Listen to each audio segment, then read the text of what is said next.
Alright guys, we're back out here at the field. We got the E-FLITE 80mm F-16 done up in the Y-F-16 paint scheme.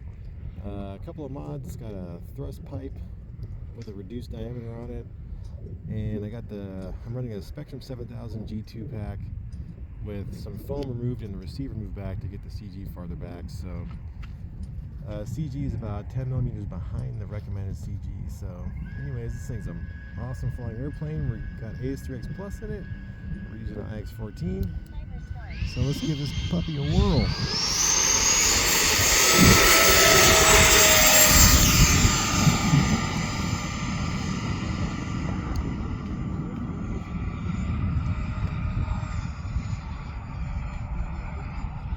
Love this paint scheme, shows up really well.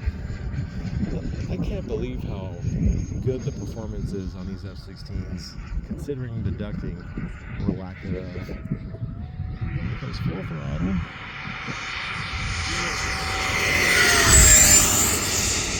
Good climb out.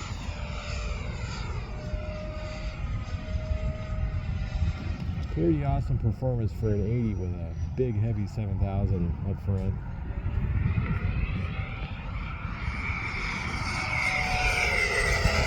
That slow roll is freaking sweet.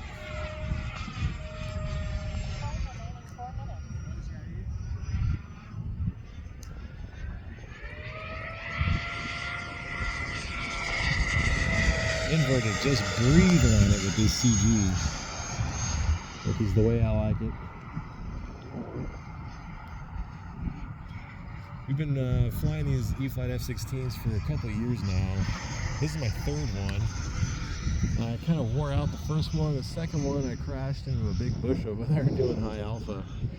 Got it, my thumb slipped off the stick, and that was the end of that. So this is lucky number 3 here. Just a really fun airplane to fly. Kind of good at everything. Good at slow flight, good at fast flight. Decent flight times. I'm going to slow down here and get a high alpha pass in. Rolls super axial. I mean, it's an F-16. It's hard to go wrong. You know, F-16s have proven themselves to be very good flying models. Some better than others.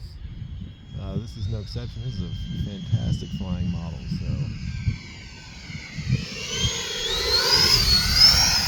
And with AS3X Plus in it, it is rock solid. Look at that thing.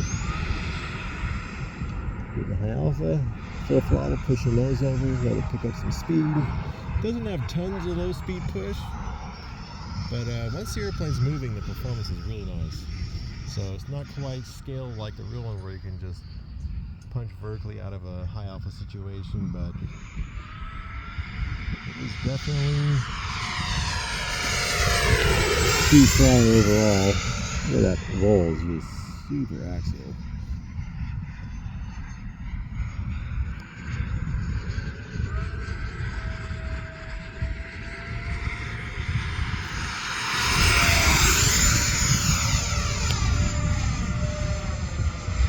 Goes up pretty good once it's moving, like I said, but I think overall, being a scale package, the performance is pretty awesome. You could get better performance if they went with a lightweight landing gear solution, like something just wire legs or whatever. They could have saved a lot of weight with some different landing gear, but they went with the scale gear, which look awesome. So that's one of those things you just kind of gotta decide which way you want to go. Speaking of landing gear, I'm going to throw the gear out here and half flap. So I do have flaperons set up on this. So we'll come in and give her a little touch and go. Nose high touch and go here.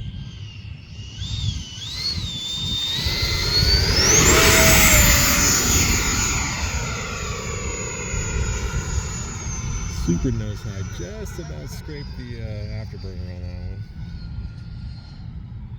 So this thing's super fun to play around with at low speed. It doesn't do it that well when the CG's on the nose heavy side, but you get the CG back and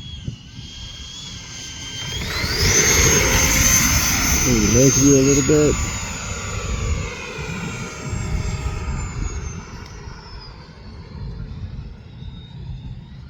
this is 30 seconds, so we're at 4.5 minutes.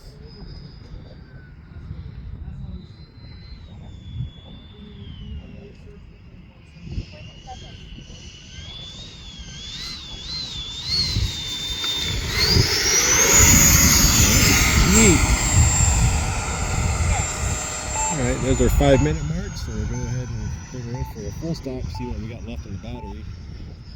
Do have telemetry on board with all the spectrum stuff here, so it makes it nice to be able to keep an eye on that stuff. You can stretch the flight out if you need to. Pop up. I don't like ending on a bad landing. Not that that was that terrible. It's too busy yakking, blabbering. Alright, let's see if we can set this one down nice this time around. Love this paint scheme.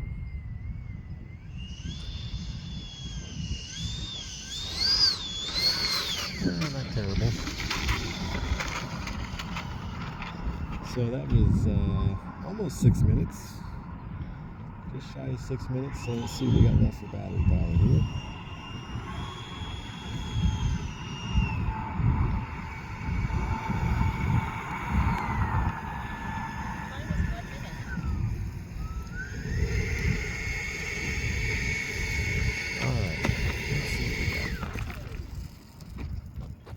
So if we go to our telemetry screen here, it is showing 20% left on that battery after almost 6 minutes of varied flying style. Let's see, what else kind of information do we have?